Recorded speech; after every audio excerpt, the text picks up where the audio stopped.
వరలక్ష్మి వ్రత కథ. పూర్వం మగధ దేశమున కుండినమని పట్టణంలో చారుమతి అనే ఒక బ్రాహ్మణ స్త్రీ ఉండేది. ఆమె పతినే ప్రత్యక్ష దైవంగా భావించి ఇంటి పనులన్నీ ఓర్పుతో చేసుకుంటూ ఉండేది.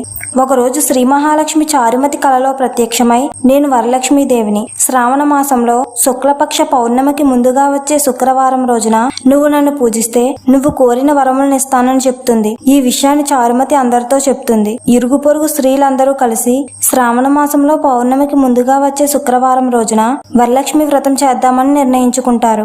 అందరూ ఒక ప్రదేశానికి చేరి మండపం ఏర్పరిచి దానిపై ఆసనము వేసి కొత్త బియ్యం పోసి కలశం ఏర్పరిచి పూజ చేస్తారు. వాళ్ళు ఒక ప్రదక్షిణ చేయగానే కాళ్లకు గజ్జెలు, రెండో ప్రదక్షిణ చేయగానే చేతియందు నవరత్న కంకణములు, మూడో ప్రదక్షిణ చేయగానే చారుమతి మొదలైన స్త్రీలు ఇళ్లన్నీ స్వర్ణమయములయ్యాయి.